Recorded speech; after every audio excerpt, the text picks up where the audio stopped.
მოგესალმებით ყველას, თქვენ უყურებთ ფორმულას, მე ჟურნალისტი გიორგი თარგამაძე ვარ. ცხადია დღევანდელ გადაცემაში ვისაუბრებთ იმაზე, რაზეც ალბათ უკვე საუბრობს მთელი მსოფლიო. ვისაუბრებთ საქართველოს სტიქიურ მოვლენებზეც, მაგრამ ვისაუბრებთ იმ სტიქიაზე, რომელსაც ადგილი ჰქონდა ოვალურ კაბინეტში სულ რამდენიმე წუთის წინ. ტრამპსა და ზელენსკის შორის შეხვედრა დაიწყო ძალიან კონსტრუქციულ ფარგლებში, სხვათა შორის ეთერში გავიდა მხოლოდ ამ შეხვედრის მეორე ნაწილი, როდესაც ვიცე-პრეზიდენტ ჯი დეი ვენსის კომენტარს მოყვა ზელენსკის პასუხი და სიტუაცია დაიძაბა, ეს სიტყვა დაძაბა ალბათ კიდევ რბილად ნათქვამია იმასთან შედარებით, რა დამოკიდებულებაც გაჩნდა თეთრ სახლში სტუმართა მიმართებაში. ჩვენ ამას თავიდან ბოლომდე ვნახავთ თარჯიმის მეშვეობით. უფრო დეტალურად მოვისმენთ იმ განცხადებებს, რომელიც გაკეთდა თეთრ სახლში თავიდან ბოლომდე ამ შეხვედრის დროს. ასევე არა მარტო შეხვედრის, არამედ მთლიანად ამ დიდი პროცესის კომენტირებაში დაგვეხმარებიან გამოცდილი პროფესიონალები. გიგი გიგიაძე იქნება ჩემთან ერთად სტუდიაში და ასევე ბატონი ვახტანგ კაპანაძე. ამ ბატონებთან ერთად უკრაინიდან ჩავრთავთ უკრაინელ პოლიტოლოგს ვლადიმერ ფესენკოს. მოკლედ გვექნება პირველი რეაქციები, შეფასებები, კომენტარები ვაშინგტონში ახლა მიმდინარე მოლაპარაკებებთან, მის შინაარსთან და ფორმასთან დაკავშირებით. თუმცა მანამდე ჩვენს აუდიტორიას მინდა მივაწოდო ინფორმაცია, რომელიც თბილისის აეროპორტში განვითარებულ მოვლენებს უკავშირდება. რამდენიმე წუთის წინ, დაახლოებით 9 საათის წინ შინაგან საქმეთა სამინისტროს თანამშრომლებმა თბილისის საერთაშორისო აეროპორტის შენობაში მყოფ მგზავრებს შიდა სივრცე დაატოვებინეს.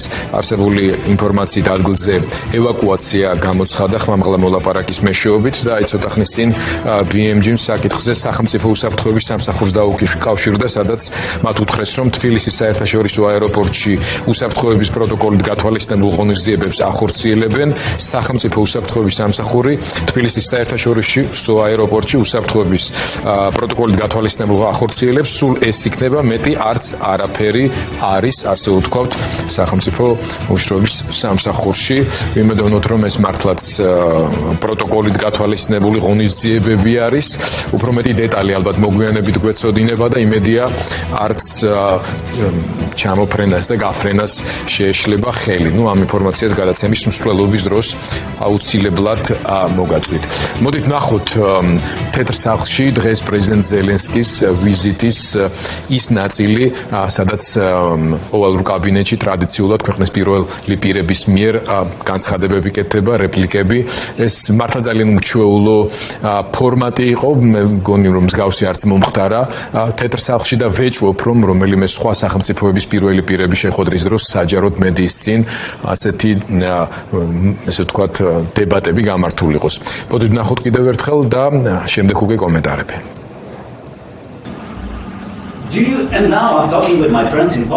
ეხლა მე ველაპარაკები ჩემ მეგობრებს პოლონეთში. თქვენი გზავნილი გვაინტერესებს. ანუ ორივე მხარესთან რომ გაქვთ კარგი ურთიერთობები, აი მას რა სიტყვით? ორივე მხარესთან რო არ გქონდეს კარგი კავშირი, ხო, მე ხო ვერ დაურეკავდი პუტინს და ვეტყოდი, ჯერ გავლანწყავდი და მერე დაურეკავდი და ვეტყოდი, რომ ვლადიმერ როგორ ხარ? მე სოფლიო საქმეებს ვერ გები. ანუ პუტინს თუ ვერ ვიტან, ძალიან ძნელია მასთან ხელშეკრულების დადება და შეთანხმების დადება, გარიგების მიღწევა. ანუ კითხვას რაც შეეხება რამდენად მე ჰარმონიული და კარგი ურთიერთობები მაქვს პუტინთან, შემიძლია ვთქვა, რომ მე კარგი ურთიერთობები მაქვს სოფლიოსთან, ევროპასთან. მე შემიძლია კაცრი ვიყო ნებისმიერ ადამიანთან. და თუ ეხლა მკაცრი პოზიცია რომ დავიკავო, შეთანხმება არ შედგება. For 4 years, the United States of America 4 წლის განმავლობაში ამერიკა ლანძღავდა პუტინს პრესკონფერენციებზე, რომ პუტინი შეიჭრაო უკრაინაში და გაანადგურა ქვეყნის დიდი ნაწილი და გზა მშვიდობისა და აყვავების პროცესისადმი ეს არის დიპლომატიის ჩართვა. ჩვენ ვნახეთ ჯო ბაიდენი რას აკეთებდა, რომ ირთხავდა მჯიხს და ამბობდა, რომ და მისი სიტყვები უფრო ხმამაღალი იყო ვიდრე ქმედებები და დიპლომატიის ჩართვა კონფლიქტის მოგვარებაში არის ის, რასაც პრეზიდენტი ტრამპი აკეთებს. მან მოახდინა ჩვენი ქვეყნის დიდი ნაწილის ოკუპაცია აღმოსავლეთის ყირიმის. მან 2014 წელს დაიწყო ოკუპაციის პროცესი. წლების განმავლობაში მე არ ვლაპარაკობ ბაიდენზე. იმ დროს იყო ობამა პრეზიდენტი ტრამპი, მერე პრეზიდენტ ბაიდენი და ისევ დაბრუნდა პრეზიდენტი ტრამპი და ღმერთის წყალობით ტრამპი შეაჩერებს მას. 2014 წელს არავინ არ გააჩერა, არავინ არ შეაჩერა იგი. 2014-ში თუ 2015-ში? 2014-ში. 2014 წლის 2014-დან დაწყებული 2022-მდე სიტუაცია იყო ისეთი, რომ საკონტაქტო ზოლზე ადამიანები კვდებოდნენ, არავის არ შეუჩერებია პუტინი. ძალიან ბევრი საუბრები ჰქონდა, ორმხრივი საუბრები და მე მოვაწერე როგორც ახალმა პრეზიდენტმა 2019 წელს ხელშეკრულებას ხელი. მაკრონისა და მერკელის მონაწილეობით ჩვენ ხელი მოვაწერეთ ცეცხლის შეწყვეტის ხელშეკრულებას. ორივე მითხრა, რომ იგი არასდროს არ შემოიჭრებოდა. ჩვენ გაზის კონტრაქტს მოვაწერეთ ხელი, მაგრამ მან დაარღვია ცეცხლის შეწყვეტის ხელშეკრულება, დახოცა ჩვენი ადამიანები, არ გაცვალა ტყვეები, ხელი მოვაწერეთ ამას, მაგრამ მან არ გააკეთა. რა დიპლომატიაზე საუბრობს ბატონო ვენს? მე ვლაპარაკობ ისე დიპლომატიაზე, რომელიც შეწყვეტს თქვენი ქვეყნის განადგურებას. ანუ ეს არ ნიშნავს პატივისცემას, რომ მოდიხართ ოვალურ ოფისში და ცდილობთ თქვენი პოზიცია მიყიდოთ ამერიკის მოსახლეობას. თქვენ გაქვთ პრობლემები, ჯარისკაცები არ ყოფნით წინა ხაზზე. მე ნახე ინფორმაციები და ისტორიები. ანუ თქვენ მეთანხმებით, რომ პრობლემა გაქვთ, რომ გაწევას ვერ ახორციელებთ თქვენ ჯარებში? თქვენ ესე ვთქვათ, მოდიხართ ოვალურ ოფისში და თავს ესხმით ადმინისტრაციას, რომელსაც უნდა თავიდან აიციოს თქვენი ქვეყნის განადგურება. პირველ რიგში ომის დროს ყველას აქვს პრობლემები, თქვენც გაგაჩნიათ პრობლემები, თქვენ ოკეანეს ხართ ამოფარებულები და არ გზნობთ, მაგრამ თქვენ იგზნობთ ამას მომავალში. არ გვითხრათ რას ვიგზნობ ჩვენ. ჩვენ გსურთ მოვაგვაროთ პრობლემა, არ გვითხრათ რას ვიგზნობ ჩვენ. თქვენ არა გაქვთ უფლება რაღაცა გვიკარნახოთ რას ვიგზნობთ. ჩვენ ძალიან კარგი გზნობები გვექნება, ვიქნებით ძალიან ძლიერები. თქვენ არა ხართ იმ პოზიციაში, ძალიან ცუდ პოზიციაში ხართ. აი ზუსტად ეს თქვა ჯიდი ვენსმა. თქვენ არ ხართ კარგ პოზიციაში, თქვენ არ გაგაჩნიათ კოზირები. ანუ რას გულისხმობთ კოზირების თვალსაზრისით? თქვენ ეთამაშებით მილიონობით ადამიანის სიცოცხლეს, ეთამაშებით მესამე მსოფლიო ომის დაწყებას და თქვენ რასაც აკეთებთ, ეს არის უპატივცემულობა აი ამ ქვეყნის მიმართ და მე პატივცემთ. ანუ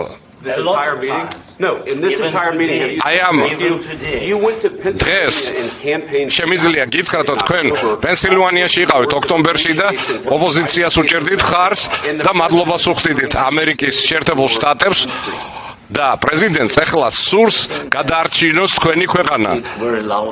და თუ თქვენ ხმამაღლა ილაპარაკებთ ომზე, იგი არ ლაპარაკობს ხმამაღლა ომზე.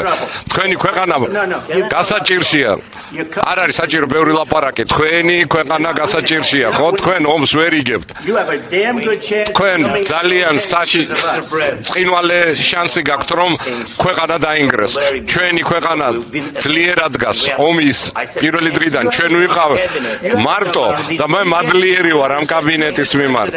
ჩვენ მოგეცით 350 მილიარდი დოლარი სამხედრო აღჭურვილობა და თქვენ რომ არ ყოლოდა ეს ხარდაჭერა არ ქონოდა ჩვენი სამხედრო აღჭურვილობა და იარაღი ეს ომი დამთავრდებოდა 2 კვირაში 3 კვირაში მე პუტინის გამსმენია 3 დღეშიო დამთავრდებაო შეიძლება კი ბატონო 2 კვირა გაგრძელებოდა აი ესეთი ძალიან ძნელია აი ესეთი პოზიციის მოსმენა Except that there are disagreements. გარდა შეუთანხმებლობისა და იმის მაგივრად რომ აი ამ უთანხმოების გავრცელება მოგეხდინათ ფართედ თქვენ უნდა გეპოვათ გზა ამერიკის მედიასთან ურთიერთობისა ძალიან მნიშვნელოვანია გავიგოთ რა ხდება თქვენ მადლიერი უნდა იყოთ თქვენ არ გაგაჩინიათ არავითარი კოზირი ხალხი იღუპება თქვენ ჯარისკაცები არ ყოფნით It would be a damn good then you tell us როცა გვეუბნებით მე არ მინდა ცეცხლის შეწყვეტა არ მსურს ცეცხლის შეწყვეტა მე ამას გავაკეთებ იმას გავაკეთებ თქვენ შეგიძლიათ ეხლავე მიიღოთ ცეცხლის შეწყვეტა რომ არ იყოს ტყვიები არ დაფრინავდნენ და ასე შემდეგ მე მინდა შევწყვიტო ცეცხლი მე ჭირდება ცეცხლის შეწყვეტა და თქვენ მიიღებთ ცეცხლის შეწყვეტას უფრო მალე ვიდრე შეთანხმებას ანუ ეს ჩემთან ჩემ ადმინისტრაციის დროს არ ხდებოდა ეს ხდებოდა ბაიდენის პიროვნებას რომელიც გვარი იყო ბაიდენი ეს იყო ობამას დროს რომელიც ნაგავს გაძლევდათ მე კიდე ჯაველინებს გაწვდიდით რომ ტანკები რუსული ტანკები აგეფითქებინათ ობამა ნაგავს გაძლევდათ ანუ ობამა ესეთი განცხადება მინდა გავაკეთო ობამა ნაგავს გაძლევდათ ტრამპი ჯაველინებს უფრო მეტად მადლიერი უნდა იყოთ კიდევ და კიდევ თქვენ ძლიერი პოზიციები არ აგაქვთ ჩვენთან ერთად გაქვთ კოზირები ჩვენს გარდა არ აგაქვთ კოზირი ხელში დამოკიდებულება უნდა შეიცვალოს რუსეთმა რო დაარღვიოს ცეცხლის შეწყვეტის ხელშეკრულება What are you saying? She's asking what if Russia breaks the ceasefire? თუ დაარღვევს რუსეთი ცეცხლის შეწყვეტას What if the bomb drops on your head right now? თუ ესე რო ვილაპარაკო თუ და ასე შემდეგ აი თუ დაეცა ხა ბომბი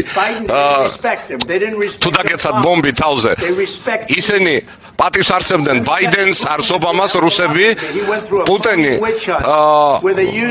ჩემთან პუტინს ურთიერთობის ძალიან სერიოზული ისტორია აქვს მაგალითად იყო ყალბი Joe Biden scam, Hillary Clinton სქემების გათამაშება ჯო ბაიდენის მხრიდან ჰილარი კლინტონს ჰქონდა ყალბის სქემა რუსეთთან მან ყველაფერი ეს გაიარა და საბოლოოდ ომი დამთავრდა ეს ყველაფერი და მას რომ ვადანაშაულებთ ბევრი არა ჩვენ ვერ და ეს დანაშაულები არ უნდა მივაწეროთ მას ჰანტერ ბაიდენის სქემა მის საძინებელ ოთახში გათამაშდა ლეპტოპიო რუსეთში გააკეთაო ეს გააკეთა და მას ამას ყველაფერს აბრალებდნენ და რისი თქმა შემიძლია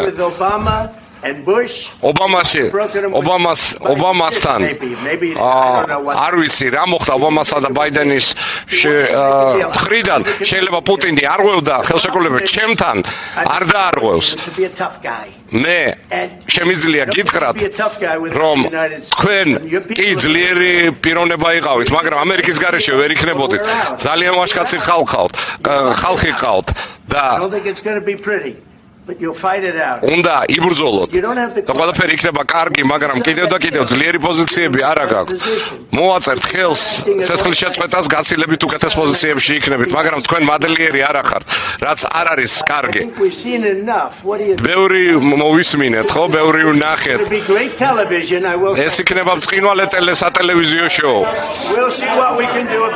ნახოთ რისი გაკეთება შეგვიძლია ამასთან დაკავშირებით Guys, come on. We'll see. I don't know. All right, guys, come on. Wait, hey, come on. Guys, come on.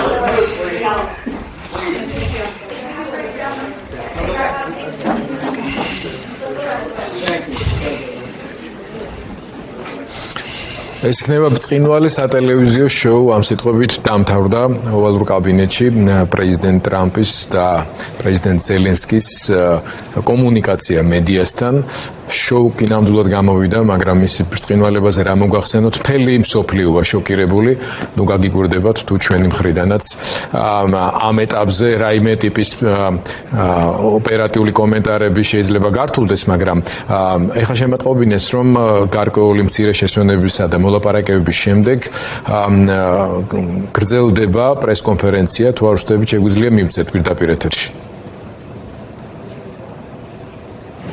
In media, officially and not, he always said that there is no such country, such nation. არ არსებობს ესეთი ქვეყანა, ერი, ენა, რასაც ქვია უკრაინული ენა, უკრაინა, იგი პატივს არსებდა არავის უკრაინაში, მას სურს ჩვენი განადგურება. And you are right, Mr. President. და მართალი ბრძანდებით, ბატონო პრეზიდენტო, This document, maybe other documents. შეიძლება ეს დოკუმენტი ან სხვა დოკუმენტი ძალიან კარგი დასაწყისია, მაგრამ ეს არ იქნება საკმარისი, რომ ეს პიროვნება შევაჩეროთ. Mr. President, under these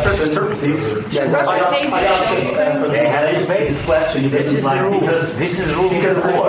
This is the rule of the war. During all the centuries, all the history, this is the rule of the war. საუკუნეების დროს ომის წესი იყო.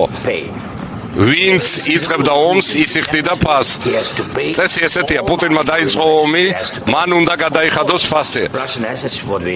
და აქ ფინანსებზეც არის ლაპარაკი, მაგალითად რუსულ აქტივებზე, რომელიც ევროპაშია, ჩვენ შეგვიძლია გამოვიყენოთ აღდგენისათვის, სამხედრო მხარდაჭერისთვის, გადაუხადოთ თანხები ამერიკას, მაგრამ ეს საკმარისი არ არის.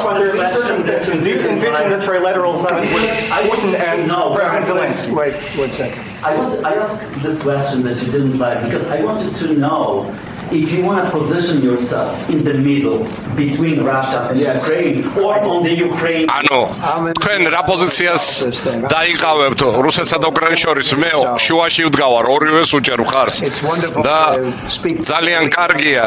მაგალითად, ცუდად ძალიან შეიძლება ილაპარაკოს სხვაზე და ცუდი რაღაცები თქვათ, მაგრამ ჩვენ უნდა მოვაგვაროთ ეს ყველაფერი.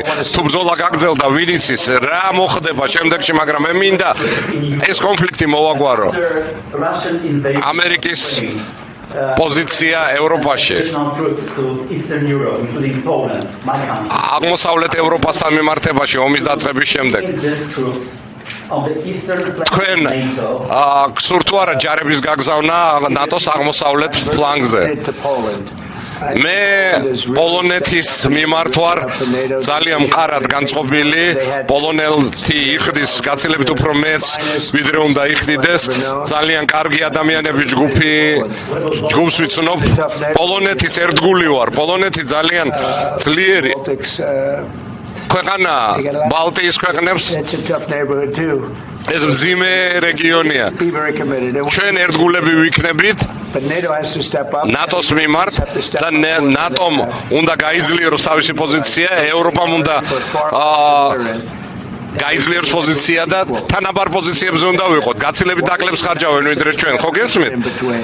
Why is the United States in for so much more money? რატომ უნდა იხდიდეს ამდენად მეტ თანხებს ამერიკა ვიდრე ევროპა? They've also been obviously very helpful. ისინი გეხმარებოდნენ, კი ბატონო, მაგრამ ჩვენ გაცილებით მეც ხარჯავთ ვიდრე ისინი და მათ ისინი უნდა დაგვეწიონ, უნდა გაგვითანაბრონ ხარჯები. What changed between the first time that Secretary Bessent gave President Zelensky the agreement and today for the signing? We made a deal. ანუ ჩვენ შეთანხმებას მივახციეთ.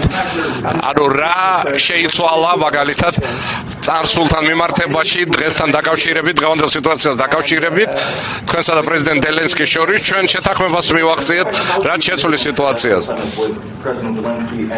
I don't know, but they don't like each other. I can tell you that. ერთმანეთი არ უყვართ პუტინსა და ზელენსკის.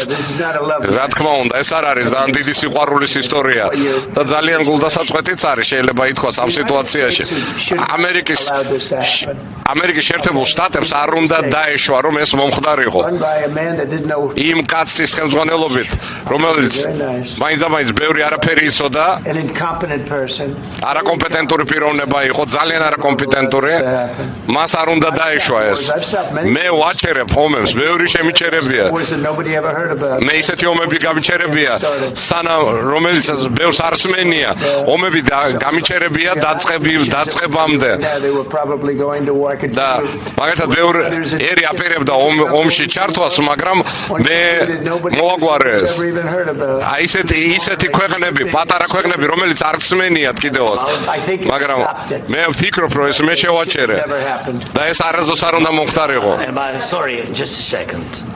About any negotiations. რაც შეეხება მოლაპარაკებებს. I want really to tell you. პირველ რიგში მინდა მოგახსენოთ და ყველას ესმის, რომ უკრაინა Yes, nobody wants to stop this war.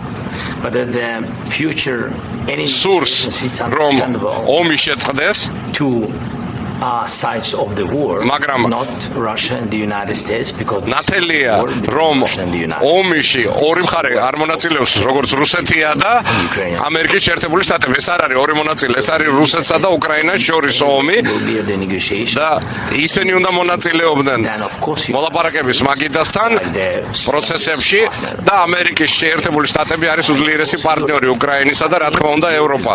ფიქრობ რომ ევროპა ძალიან მნიშვნელოვანია. მე ამაზე ვესაუბრებ პრეზიდენტს, ევროპა ძალიან მნიშვნელოვანია ჩვენთვის, იმიტომ რომ ჩვენ ვიცავთ ევროპას. ყველა ევროპელი აღიარებს ამას, რომ ჩვენ ვიცავთ მათ სიცოცხლეებს და ჩვენი ადამიანები კი იღუპებიან, ამიტომაც გვეხმარებიან და ეს ასევე შეეხება ნატოს, როგორც პრეზიდენტმა განაცხადა. თქვენ ძალიან დიდი ოკეანე ყოფთ ჩვენგან, მაგრამ თუ ჩვენ არ გაუძელით, რუსეთი გადავა ბალტიაზე, პოლონეთისკენ წაიწევს წინ, ეს გასაგებია. იმიტომ რომ ისინი საბჭოთა ბლოკის წევრები იყვნენ. ზოგიერთი საბჭოთა კავშირის რესპუბლიკები იყო და პუტინს უნდა რომ დაიბრუნოს იმპერიაში. და it doesn't matter. და თუ არ გააჩერებთ, ამერიკელებს მოუწევთ ბრძოლა, თქვენი ჯარისკაცები ომში ჩაერთვებიან ოკეანის მიუხედავად, რომელიც ჩვენ ყოფს. ხო, ეს არ იყო პირდაპირი, ასე ვთქვათ, სიგნალი, ეს იყო შეხვედრის ის ნაწილი, რომელიცაც დაიწყო შეხვედრა. როგორც ხედავთ, დიპლომატიური ტონი შენარჩუნებული იყო პირველ ნაწილში. პრინციპში არაფერი განსაკუთრებული მოულოდნელი ამ თვალსაზრისით არ თქმულა, როგორც პრეზიდენტმა ტრამპმა, ასევე პრეზიდენტმა ზელენსკიმ წარმოუდგინეს მათი პოზიციები, არგუმენტებით, რომელიც არაერთხელ გამოუხატიათ საჯაროდ მედიისა და საზოგადოების წინაშე, მაგრამ სრული მოულოდნელობა იყო ის, რაც მოხდა ამის შემდეგ, ამის ინიციატორი შეიძლება ასე ვთქვათ, იყო ვიცე-პრეზიდენტი ჯეიდი ვენსი, რომელმაც თქვა ის, რაც თქვა და ეს ყველაფერი ჩვენ ვნახეთ. მოდით დავიწყოთ საუბარი როგორც ამ შეხვედრაზე, ასევე მის მოსალოდნელ შედეგებზე და პირველ რიგში ჩართოთ კიევი, სადაც ალბათ ყველაზე მძაფრად და ამავე დროს ემოციურად განიცადეს ის, რაც ნახეს, თუმცა მე დარწმუნებული ვარ, რომ მთელი მსოფლიო შოკირებული არის ამ საუბრის შინაარსით, მანერით და ფორმით. ბატონ ვლადიმერ, მოგესალმებით. ბატონი ვლადიმერ ფისენკო, უკრაინელი პოლიტოლოგია, რომელიც ცხადია ყველაზე ძალიან აქტიურად არათუ ადევნებს თვალს, არამედ მას ექნებოდა კონკრეტული მოლოდინები, დიახ. მე მინდა მას ვკითხო, როგორია მისი პირველი რეაქციები, პირველი შეფასებები იმაზე, რაც ვნახეთ ახლა მთელმა მსოფლიომ. მოდით დაველოდოთ მოლაპარაკებების დასასრულს. იქნება თუ არა პარიტეტული პოზიციები მოლაპარაკების დახურვის შემდეგ, თუ ბრიფინგი შედგება, ნახავთ რა სიტყვის ზელენსკი და მე გავაკეთოთ დასკვნები. მაგრამ ის რაც ვიხილებ, ეს გახლავთ ემოციური ამერიკული მთები ეგრეთ წოდებული, ყველაფერი იწყებოდა კარგად. ჩვენ ხედავთ კადრებს, როგორ შეხვდა ტრამპი პირადად ზელენსკის, ძალიან თბილად, კეთილგანწყობილად იწყებოდა მათი ურთიერთობა და უცებ შეიქმნა ეს ემოციური კამათი ძალიან მაღალი ტონით это плохая прелюдия к Ცუდი პრელუდია გახლავთ რეალური მოლაპარაკებებისთვის, მოდით ესე ვთქვათ. ამიტომ სიტუაცია ძალზე დაძაბულია, ძალზე რთულია, მაგრამ მან გვანახო პრინციპული განსხვავება. მომავალი სამშვიდობო მოლაპარაკებებისადმი მიდგომებთან დაკავშირებით. არის განსხვავებები პოზიციებში და ჩვენ ვიხილეთ ეს. და იგივე სიტუაცია, რაც ერთ სახში მოხდა, რესურსულ ხელშეკრულებაზე მოლაპარაკების დროსაც განვითარდა. ძალიან გავდა ეს სიტუაციები ერთმანეთს ვნახოთ რა მოხდება მომავალში, ამჟამად სიტუაცია ძალზე რთულია. ბატონ ვლადიმერ, ჩვენ ვადევნებდით ამ დამოკიდებულებების გართულების და განვითარების სხვადასხვა ფაზას, ასე ვთქვათ. მათ შორის ვნახეთ პრეზიდენტ ტრამპის საკმაოდ კრიტიკული განცხადებები უშუალოდ ზელენსკისთან მიმართებაში. შემდეგ ვნახეთ მისი და მოვისმინეთ მისი არაერთი საქებარი სიტყვა, მათ შორის უშუალოდ ზელენსკისთან მიმართებაშიც. ეს ტოვებდა გარკვეულ შთაბეჭდილებას, რომ უშუალოდ პუტინთან მოლაპარაკებების მოსამზადებელი სამუშაოების ნაწილი იყო. და ტრამპის მოლაპარაკებათა ხელოვნების მცოდნე არაერთი ექსპერტი ამბობდა, რომ ამას შეგნებულად აკეთებს ტრამპი იმისთვის, რომ შექმნას დიდი სტრატეგიული ბუნდოვანება იმისთვის, რომ ძალიან კონკრეტული გეგმა მისი რუსებთან მიმართებაში უფრო ეფექტურად განახორციელოს. თუმცა რაც დღეს ვნახეთ, მათ შორის ძალიან პრინციპულ საკითხებზე უთანხმოება გამოვიდა ზედაპირზე და ჩვენ სიამოვნებით მივიღებთ თქვენს რჩევას, რომ დაველოდოთ კონკრეტულ გადაწყვეტილებებს. თუმცა რა საფუძვლები არსებობს იმისა, რომ ოპტიმისტულად იყოს განწყობილი უკრაინა და უკრაინასთან ერთად თავისუფალი სამყაროს გულშემატკივარი ყველა ადამიანი მსოფლიოს ნებისმიერ კუთხეში. Знаете, мы не в состоянии оптимизма 3 года. სამი წელია ოპტიმიზმი დავკარგეთ. სამი წელია მიმდინის ომი. ამჟამად ახლა ოპტიმიზმში კი არ ძევს პრობლემა, მაგრამ პრობლემა არის როგორ გაუძლოთ ამ ომს. ამერიკის ხარდაჭერის გარეშეც და ზელენსკის ჩასვლამდე ამერიკაში ჩვენ დავინახეთ, რომ პოლიტიკა ამერიკისა, უკრაინისა და რუსეთთან დაკავშირებით, შეიცვალა. მინდა ასევე ხაზი გაუსვა იმას, რომ მე ვერ ვხედავ სტრატეგიას და გეგმას ამერიკის შეერთებული შტატებისა ომის დამთავრებასთან დაკავშირებით. მოლაპარაკებებში უფრო მეტი ლოგიკა, უფრო მეტი ცინიკური სტრატეგია არის Путиნის მხრიდან, ვიდრე ტრამპის მხრიდან. Мы видели, что на сегодня, например, მაგალითად ჩვენ ვნახეთ, რომ პრობლემა უკრაინას არ შეეხება. ტრამპმა ესეთი რამე თქვა, რომ ზელენსკის არ სურს მოლაპარაკება. ზელენსკის სურს მოლაპარაკება, რომ უკრაინის ინტერესები იყოს გათვალისწინებული აი ამ საფუძველზე. ეს არის ძალიან მნიშვნელოვანი. ისევე როგორც რესურსულ ხელშეკრულებას შეეხება. პირველი ვარიანტი ხელშეკრულების იყო ისეთი, რომელიც აბსოლუტურად იყო მიუღებელი ჩვენთვის. ორი კვირა მიდიოდა ძალიან ძიმე მოლაპარაკებები კაბალურ იმპერიალისტურ შეთანხმებას, ზარცულურ შეთანხმებას თავაზობდნენ. როდესაც ამერიკას უნდოდა ჩვენი სტრატეგიული რესურსების დიდი რაოდენობის წაღება საპირწონეთ იმ დახმარებისა, რომელსაც უფასოდ გთავაზობდნენ. და იგივე დაახლოებით იგივე ხდება ამჟამად. ჯეი დი ვენსმა პირველ რიგში და ტრამპმა სადა სერიოზული წნეხი ზელენსკიზე მოლაპარაკებების წინ. ამიტომ მოხდა ესეთი ემოციური დისკუსია, მაგრამ ზელენსკიმ ანახა, რომ იგი არ აპირებს დათმობაზე წასვლას. იმიტომ რომ თუ მივიღებთ ყველაფერს ის, რასაც გვეუბნებიან, იმას, რასაც გვეუბნებიან თეთრ-სახში, ხვალ Путиნის სიტყვები უკრაინაში ომის დამთავრების პირობებზე ჩვენ მივიღებთ ამ პუტინის სიტყვებს ჯი დი ვენსისა და ტრამპის მხრიდან. რაც არის მიუღებელი ჩვენთვის და რასაც ხედავთ ემოციურ დისკუსიას, ეს არის იმის ანარეკლი, თუ რამდენად მძიმე და წინააღმდეგობრივი მოლაპარაკებები იწყება ომის დამთავრებასთან დაკავშირებით და უკრაინა არ წავა კონკრეტულ კარდინალურ დათმობებზე ამ მოლაპარაკებებში. ჩვენ დავიცავთ ჩვენ ინტერესებს. ბატონ ვლადიმერ, ბოლო კითხვა უკავშირდება სწორედ ამ ინტერესების დაცვის რესურსს. Რა თქმა უნდა, უპირველეს ყოვლისა ეს დაპირისპირება არის რესურსების ომი, მოთმინების, ადამიანური რესურსების პირველ რიგში და ამავე დროს მხარდაჭერის რესურსებისაც.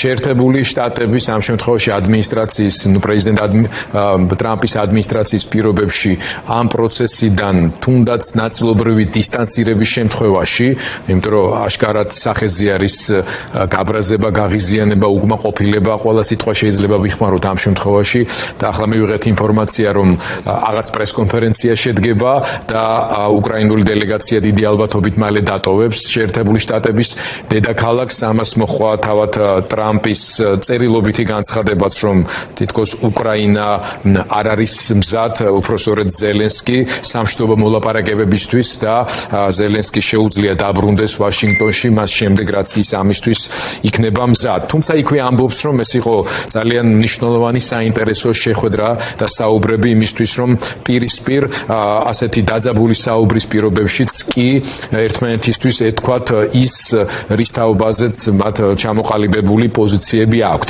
აი ამ ყველაფრის გათვალისწინებით, უკრაინის რესურსებზე თუ მსჯელობთ, შეგვიძლია ერთ-ერთ ყველაზე მნიშვნელოვან აქტივად თავად უკრაინელი ხალხის მოწადინების, გაძლების, უკრაინელი სამხედროების თავდადების და ამავე ისე ვთქვათ, ამ შემართების მიღმა ვივარაუდოთ, რომ თუნდაც თანაბარი ჩანაცვლების რესურსი შეიძლება არსებობდეს ევროკავშირის წევრი სახელმწიფოებისა და ბრიტანეთის მიერ უკვე საჯაროდ გამოხატული აქტიური გვერდში დგომის და მზადყოფნის კუთხით.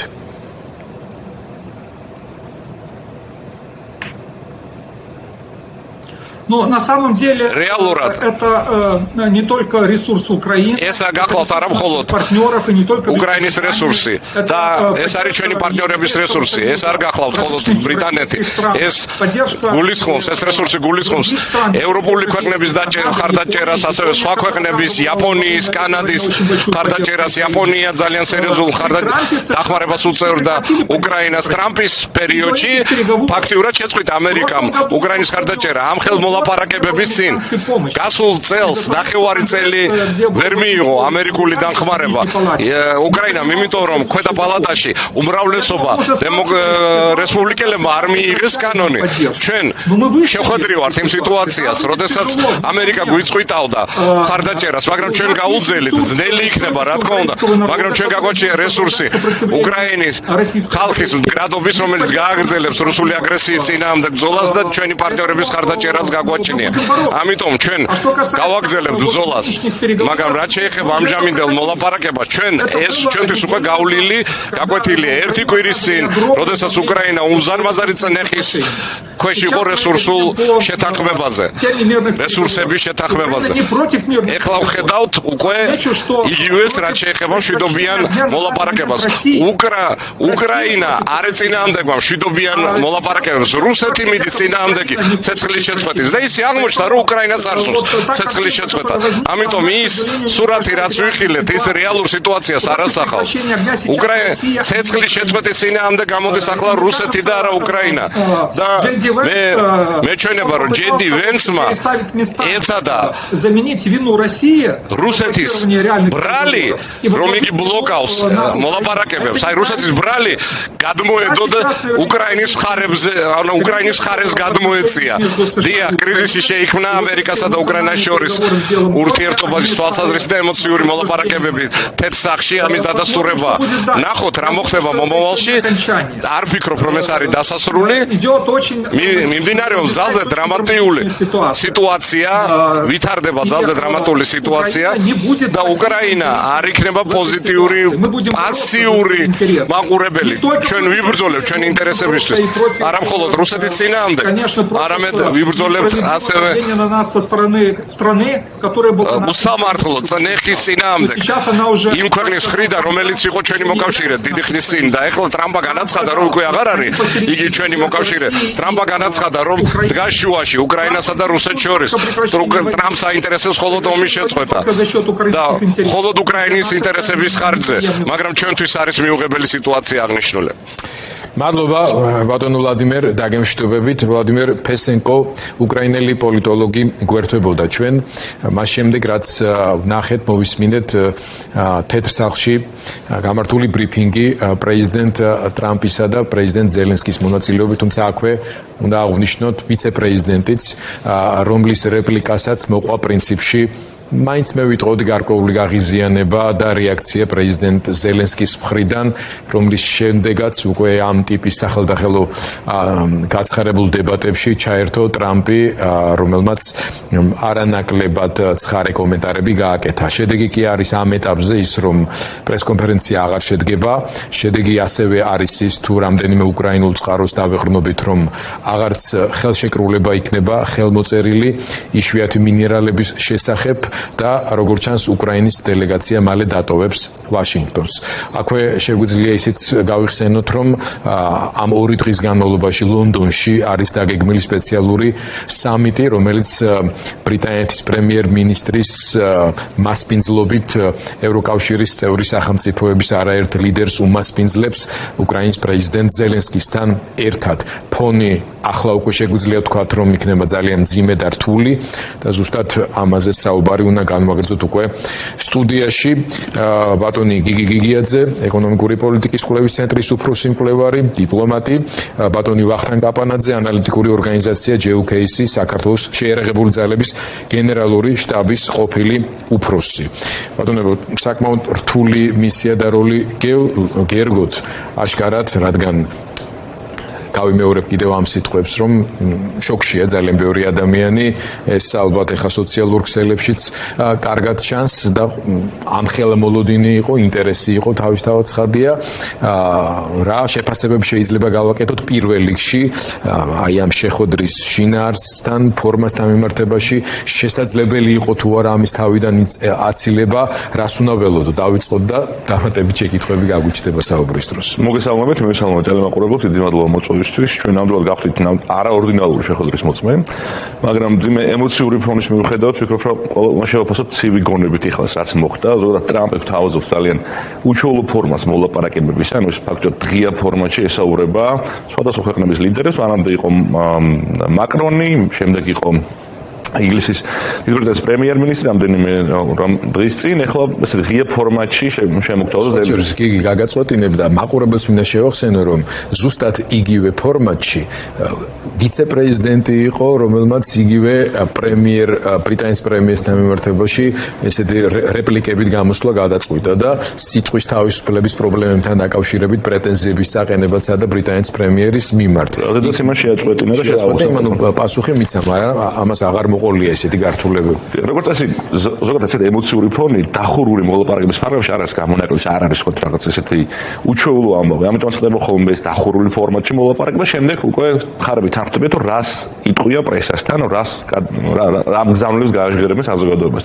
ეხლა ამ ფორმატ უკვე აღარ მიცემთ საშუალება, იმ შესაძლებლობა, რომ რაღაც განსხვავებული გზავნილები მიეწოდებინათ ამერიკული საერთო საზოგადოებისთვის და შესაბამისად ეს შეხვედრა დამთავრდა ორივე მხარის, ასე ვთქვათ, ამ ეტაპზე წაგებით, ხო? ანუ ფაქტი ის არის, რომ ყველაზე ცუდი არჩევანება ეხლა იყოს, რომ ჩავთვალოთ, რომ ეს აღარ გაგრძელდება დიალოგი. კარგი არის, რომ მათ დაინახეს ორივემ დაინახა ერთმანეთის პოზიცია ძალიან მკაფიოდ, ანუ ეს ემოციური საუბარი ერთის მხრივ რასაკვირველია რთული სანახავია საყურებელი, მაგრამ მეორეს მხრივ აგებინებს ორივე მხარეს, რომ სად იმყოფებიან, რა საწყისი წერტილები აქვთ და ამერიკას სურს ახლა ამ შემთხვევაში რაღაცა პროგრესის მიღწევა, ხო?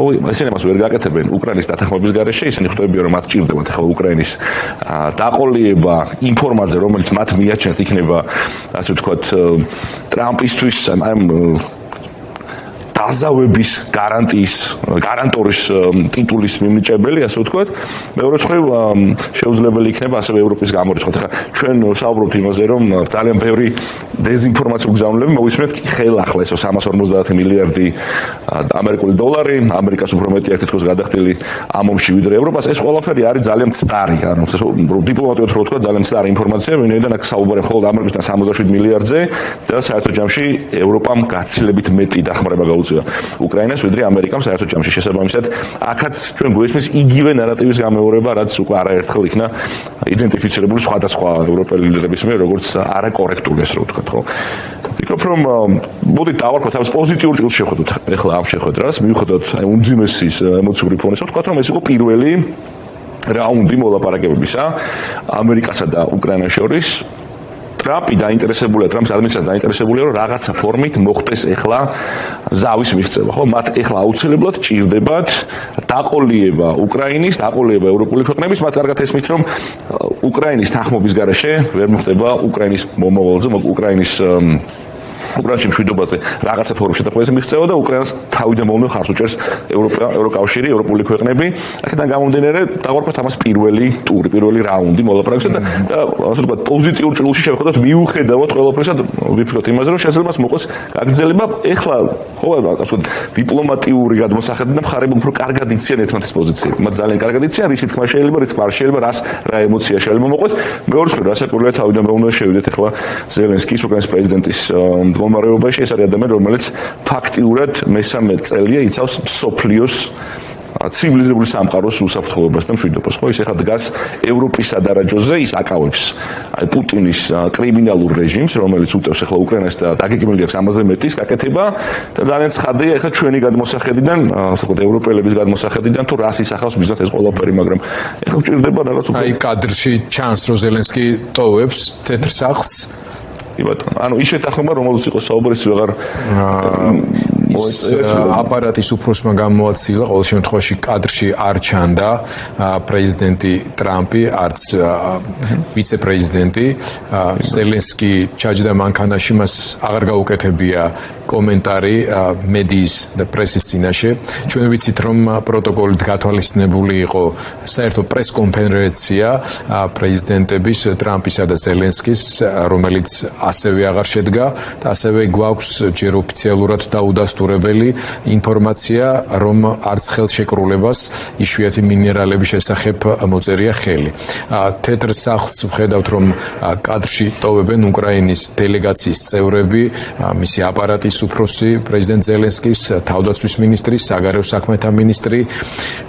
ასევე ვრცელდება ვიდეოები, შეიძლება გადაცემის მსვლელობის დროს განახოთ, როგორი იყო პირველი რეაქციები ამ დელეგაციის წევრების, მათ შორის ძალიან ძიმედ მიიღო ეს სიტუაცია უკრაინის ელჩმა ვაშინგტონში, რომელსაც თავზე ხელები ჰქონდა საერთოდ შემოწყობილი და ეს პოზა ამერიკის შეერთებულ შტატებში არაერთ ცნობილ ტელეწამყვალსა და პოლიტიკურ ანალიტიკოსს ჰქონდა, აი ამ წუთებში გავრცელებული ფოტოებისა და ვიდეოების მიხედვით, არა მარტო უკრაინელები ალბათ და ჩვენ ვართ შოკირებულები მსოფლიოს სხვადასხვა კუთხეში, მოვლენათა ასეთი განვითარებით, იმ ფორმით, რა ფორმითაც წარიმართა თავისთავად ეს მაღალი დონის დისკუსია გაოცებულია თავად ამერიკული საზოგადოება, ამერიკული მედია, ამერიკის პოლიტიკის მიმოხილველები, მსგავსი რამ მათ არ უნახავთ, არ ვიცი მომავალში ნახავენ თუ არა, ყოველ შემთხვევაში ეს თავად ტრამპის ქცევისთვისაც კი შეგვიძლია ვთქვათ, რომ მაინც მოულოდნელობა იყო. სტუდიაში განვაგრძოთ საუბარი, პარალელურად თუ რაიმე ინფორმაცია დამატებით შემოვა, რა თქმა უნდა, ამ ინფორმაციას მოგაწვდით და ბატონ ვახტანგს მინდა ვკითხო. ბატონ გენერალო, ესე იგი ბატონმა დიპლომატმა ყველანაირად ცადა, ასე ვთქვათ, რაღაცა პოზიტივით ეპოვა და შეერბიალებინა ეს რეაქციები და ემოციები, რომელიც მათ შორის ჩვენს გვაქვს სტუდიაში. არც თქვენ გამოირჩევთ რაღაც განსაკუთრებული სიცხარით, ყოველთვის მართლა თქვენი ანალიტიკა, მათ შორის სამხედრო ანალიტიკის თვალსაზრისით უპირველეს ყოვლისა ესეთი რაციონალური, ცივსისხლიანი მიდგომებით გამოირჩევა, მაგრამ მაინც როგორია პირველი რეაქციები თქვენი იმაზე, რაც ჩვენ თქვენ ნახეთ და მოვისმინეთ. ხო, ძალიან ძნელია დარჩე ხო პოზიტიურ ტალღაზე ნამდვილად ამის შემყურე, მაგრამ მაინც აი გავაგრძელებდი აზრს და მაინც უფრო ქმედებას დაველოდებოდი, ვიდრე აი ამ განცხადებას და ამ ეპატაჟს, რასაც უყურებთ ხოლმე დამახასიათებელია ტრამპისთვის, ის ცდილობს ყოველთვის იყოს დომინანტი პიროვნულად. თუ დააკვირდებით ხელის ჩამორთმევისთვის, ყოველთვის გაჩავს თავის კერხებს, თავის აჩვენებს, ვინ არის აქ დიდი ბიჭი. და დაწუნებული ვარ ხელსაც ძალიან მაგრა უჭერს სტილოს ყოველ შემთხვევაში. იგივე ცდილობები იყო სხვათა შორის იგივე მაკრონთან, იგივე ბრიტანეთის პრემიერ-მინისტრ შეხვედრისას, მაგრამ ისინი უფრო დიპლომატიური, გამოცდილი დიპლომატიური კუთხიდან მიუდგნენ და ოდნავ ჩააცხრეს, უფრო სწორედ უფრო რბილად უპასუხეს, რბილად გადაიყვანეს სწორ მიმართულებაში ვიცე-პრეზიდენტის არ ვიცი სპეციალურად მომზადებული ჩართვები, ან საერთოდ რატო ერთვება, როდესაც ესეთი საუბარი არის და გაუგებარი არის, რა თქმა უნდა ჩემთვის. მე მრჩება ესეთი შტაბ-ბიჭდილება, რომ ტრამპის მტერი არ არის პუტინი, ტრამპის მტერი არ არის ზელენსკი, შეიძლება თქვას, რომ არც ჩინეთის ხელმძღვანელობა, მისი მტერი არის ბაიდენი.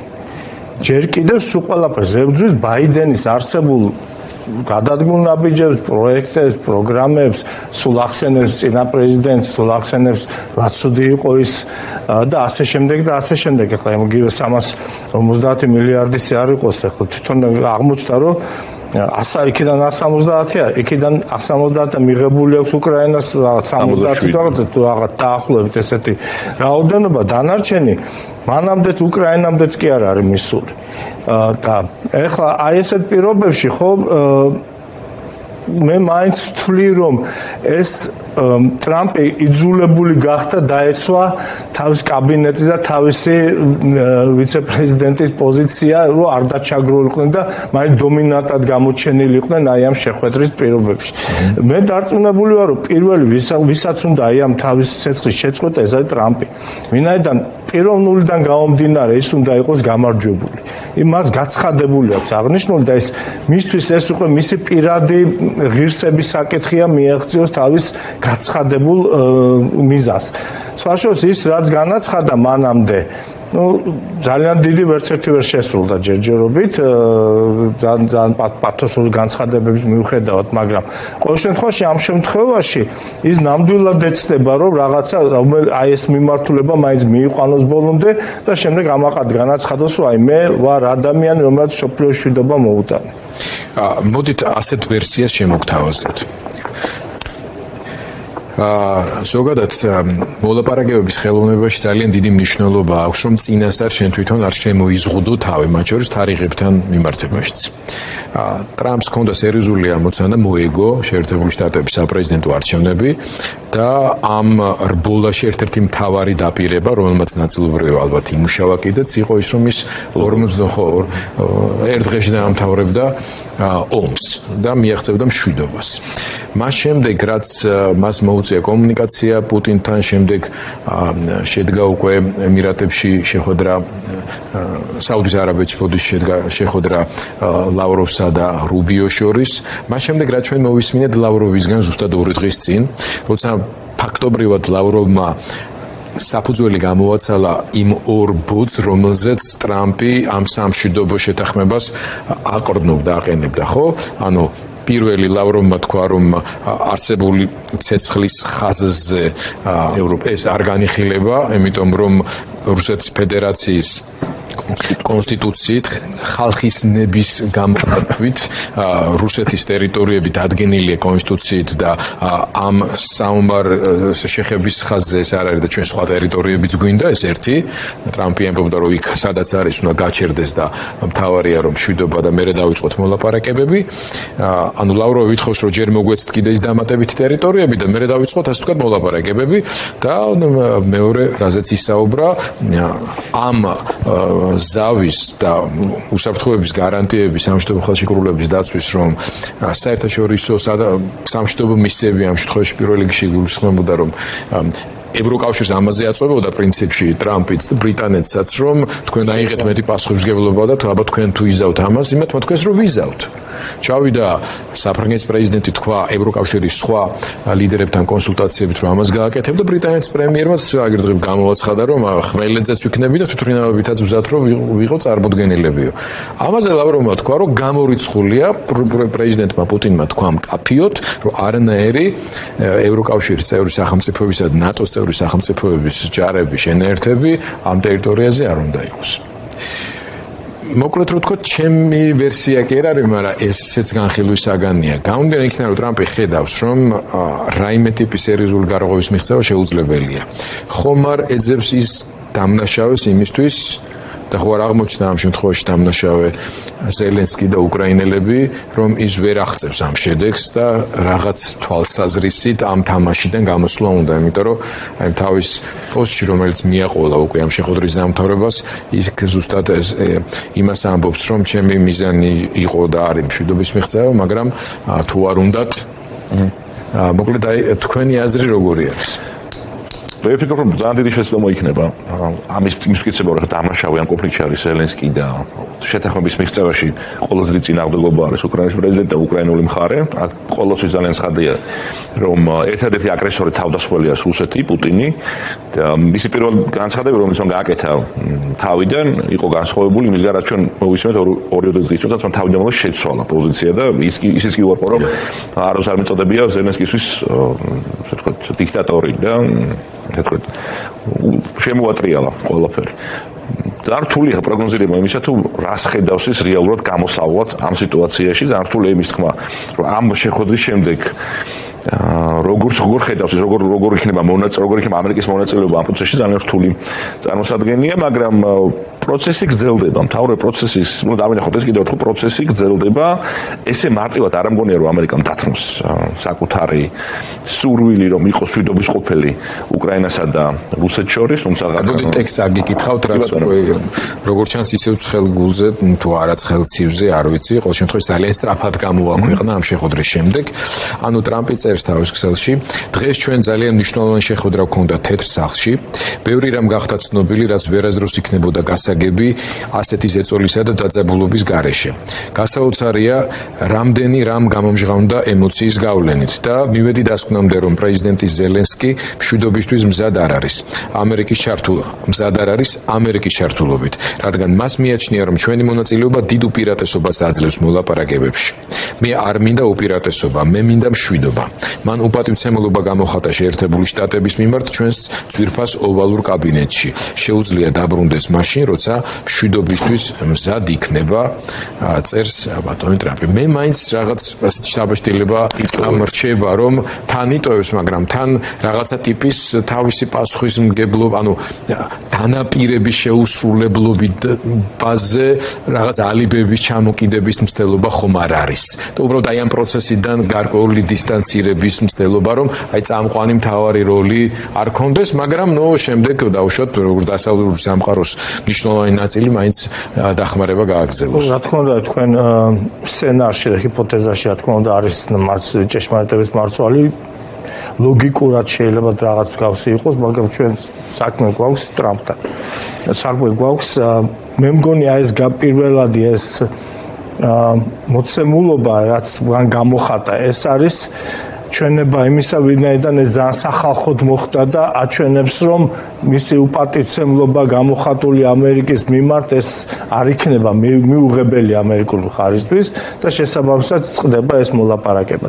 მე მაინც ვერ დავეთანხმებ, რომ ჯერჯერ მაინც პირველი ნაბიჯები ხდება. მოვისმინეთ პოზიცია რუსეთის, მოვისმინეთ პოზიცია უკრაინის, ეხლა იწყება ვაჭრობა, ეხლა იწყება იქ მოლაპარაკებები ფაქტურად.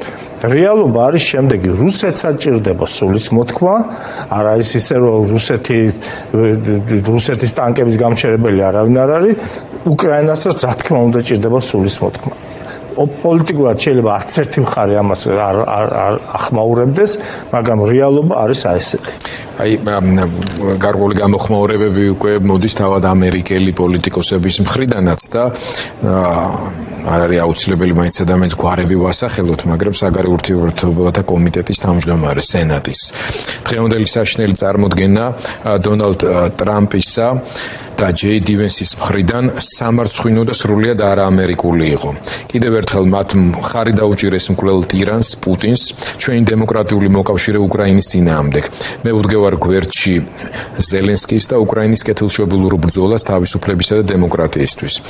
წერს პლატფორმა X-ზე შეერთებული შტატების სენატის საგარეო ურთიერთობათა კომიტეტის თავმჯდომარე ბატონ ჯინ შაჰინ, მაგრამ აქ უნდა აღვნიშნოთ, რომ მანამ სანამ ზელენსკი თეთრ სახლში მივიდა ვიდეო და ჩვენ მე მგონი ამის ამსახველი ვიდეო და ფოტოებიც გვაქვს. ის შეხვდა სენატორებს, ორპარტიული შეხვედრა იყო, კომიტეტების თავმჯდომარეები იყვნენ წარმოდგენილები და შეხვედრა განსაკუთრებული გულთბილობით, მხარდაჭერით, ტრადიციული, ასე ვთქვათ, სერიოზული მხარდაჭერის გამოხატვით მიმდინარეობდა, ვადევნებთ თვალს, როგორც დემოკრატების, ასევე სენატორების წარმომადგენლები იმყოფებოდნენ, მათი დიდი ნაწილი ფიზიკურადაც დამყოფი არის კიევში, მათ შორის ყველაზე რთულ პერიოდში და მათ ძალიან კარგად იციან სიამდვილეში რას დაუპირისპირდა, რა მასშტაბის ძალადობრივ სისტემას სისასტიკეს ზელენსკი და უკრაინელი ხალხი და ისინი როგორც პოლიტიკოსები ამ მხრივ დარწმუნებული ვარ, მათ მორალურ ვალდებულებებსაც გრძნობენ და განიცდიან როგორც თავისუფალი სამყაროს ლიდერი სახელმწიფო. მოდით გადავიდეთ კიდევ უფრო რაციონალურ ანალიზზე სიტუაციის და ამ მხრივ ბატონ გიგისთან მექნება ერთი მიმართულებით შეკითხვა, რა დიპლომატიური რესურსები აქვს უკრაინას, განსაკუთრებით ევროპელი ლიდერების გამოხატული პოზიციებისა და დაანონსებული მზაობის გათვალისწინებით და რა რესურსები აქვს უკრაინას და ზელენსკის სამხედრო სტრატეგიული თვალსაზრისით, რომ დაუშვათ შეერთებული შტატების პრეზიდენტ ტრამპის პირობებში ურთიერთობის გაცივების პირობებში, ისე მთლიანად ვერ მოიხსნის ყველაფერზე პასუხისმგებლობას თავისთავად ცხადია, რომ მან გააგრძელოს ბრძოლა და არ მოხდეს სრული დემორალიზაცია როგორც უკრაინული საზოგადოების, ასევე ფრონტის ჩამოშლა. დავიწყოთ დიპლომატიურ რესურსებს. მე ვფიქრობ, რომ ზელენსკის აქვს ძალიან ძლიერი პოზიცია ევროპაში, ვინაიდან არც ერთი ევროპელი ლიდერი ეჭვის ქვეშ არ აყენებს იმას თუ ვინ დაიწყომი და ვინ არის აგრესორი აი ამ დაპირისპირებაში. მას აქვს ცალსახა მხარდაჭერა ყველა ევროპელი ლიდერის მხრიდან, ორი გამონაკლისის გარდა, ალბათ ვიცით საუბარი, გასული პოზიცია ეს არის ორბანი და უნგრეთი და სლოვაკეთი.